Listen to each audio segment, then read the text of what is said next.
My phone buzzed against the hotel nightstand at midnight. Motion kitchen. The alert wasn't unusual. Glitches happened. But the live feed showed two figures under my kitchen lights, holding a tape measure against my backsplash. It was my aunt and uncle, and my cousin's voice, clear as ice, floated through the speaker. Once my stuff's in the master bedroom, she'll just have to deal with it. My name is Maya. For years, I've been the anchor in a storm of my family's poor choices. I bought my LA bungalow with my own sweat, a sanctuary with a studio where I restored vintage ceramics, my quiet, sacred craft. To my family, my stability was just a shared resource. I'd paid temporary rents, covered last-time loans, and absorbed emergencies for my cousin Leo, the charismatic visionary who never quite launched. Each time, my aunt's plea was the same. "You're so strong, Maya. He just needs a little help."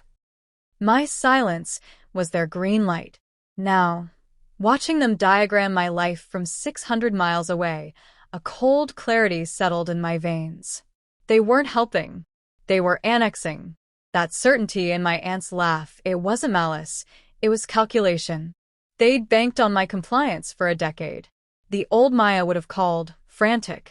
The new one closed the app, her jaw set. If they wanted a scene, they wouldn't get one from a distance. They'd get a reckoning on my terms. On the red-eye home, I didn't sleep.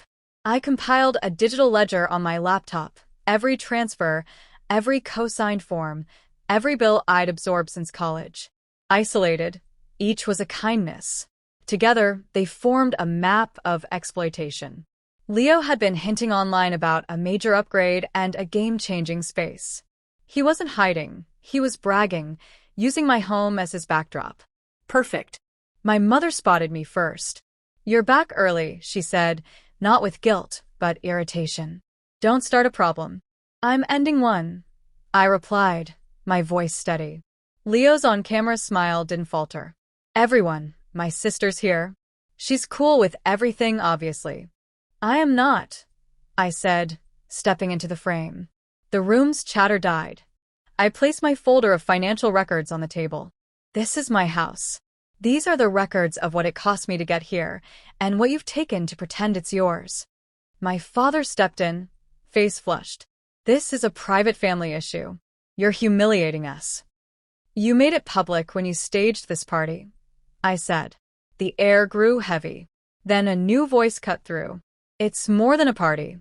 A woman I didn't know stood in the doorway, holding an envelope. Leo's face drained of color. "Maya? What are you doing?" Maya ignored him, addressing me. "I thought you should have these." She slid out documents, a car loan agreement. The co-signer's signature was a forgery of my name. "And there are credit lines," she added, looking at my stunned parents. "Opened in your names without your knowledge. The defaults have already started." The collapse was instant and absolute. My father looked at his buzzing phone, then at Leo with shattered disbelief. "You used our names?" Leo stammered. "I was going to fix it. You were going to bury it," I corrected. "Under more lies and under my roof." I turned to the room. "This is over. Everyone out. Now." My mother clutched my arm, her whisper fierce. "You're tearing this family apart." I gently removed her hand. "You did that when you decided my life was yours to parcel out." The crowd dispersed under the weight of the exposed truth. The performance was over. Leo was just a man in a suddenly silent, garishly lit room, unable to meet anyone's eyes. In the hollow quiet they left behind, I reclaimed my space. They didn't apologize.